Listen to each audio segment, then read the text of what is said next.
When we saw the video of Obama outlining his plans for Obamacare, more formally known as the Affordable Care Act, it was years before that law was actually written, signed, and actually put into effect, and thus many things have changed since then. I'm here to propose that we should adopt a single-payer healthcare system in America instead of the individually mandated healthcare under the Affordable Care Act. At some point in our lives, everybody gets sick and we will need health insurance to pay those medical bills.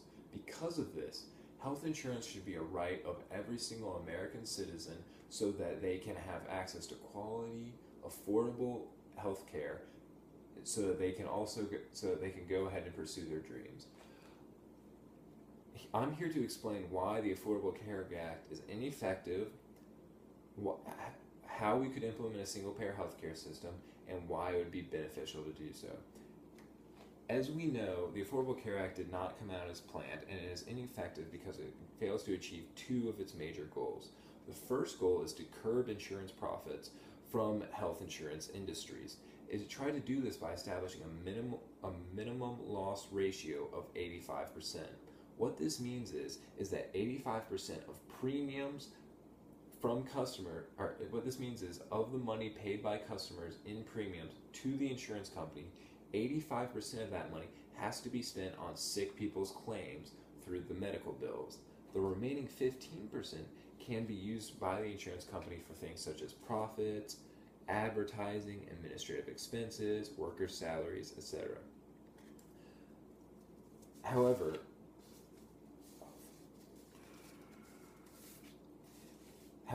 according to a study published in the National Library of Medicine in 2013, the medical loss ratio is found to not affect insurance companies because they are already paying more than 85% of their profits towards, more than 85% of their premiums towards insurance claims.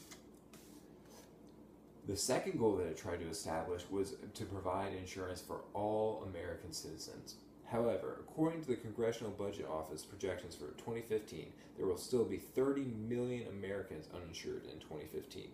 This is because under the Affordable Health Care, there are three groups of people. There is the group of people that are now able to afford health insurance under the Affordable Health Care system. There is the group living near an extreme poverty that is covered by a Medicaid expansion under the healthcare system. But there is also a group in the middle that is covered by neither, and that group will be uninsured.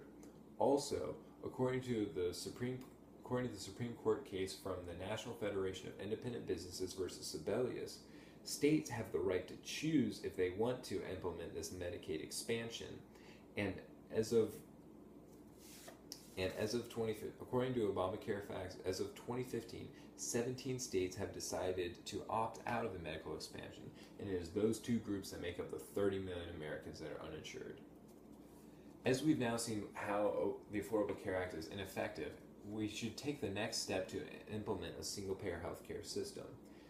Now, many people may think that a single-payer healthcare system is impossible to implement. However, all it would be is an expansion of Medicaid for all citizens of the United States.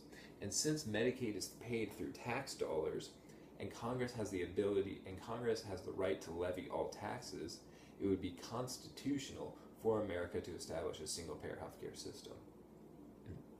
The type of single-payer healthcare system that I'm proposing is one similar to that of the Canadian system, where the insurance industry is nationalized, but other industries such as medical practitioners, medical equipment, pharmaceutical companies remain private. Keeping those industries private would foster competition. As we know, competition breeds innovation, and because of that, we would be able to stay at the forefront of medical technologies. Now that we've seen how easy it would be to implement a single-payer healthcare system, let's talk about why we should do so. A single-payer healthcare system would be beneficial to Americans because it would streamline the private insurance industry, it would provide quality care for all American citizens, it would actually reduce the amount of money spent on healthcare. Under the current system, whenever you're charged a medical bill, you have to spend hours on the phone talking to the insurance company trying to get them to pay the medical bill. This would not happen under a single payer healthcare system because everything would be standardized, and an insurance company knows exactly how much you have to pay for a medical bill for a certain procedure.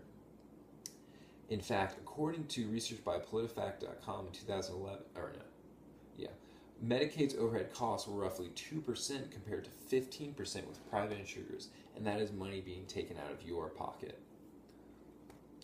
Next, the main argument against a single-payer healthcare system is the idea that I don't want to have to pay for your medical expenses. However, that already happens with private insurers. The way insurance works is it takes money from it takes premiums from the healthy people and uses that money to spend it on the claims of the sick people.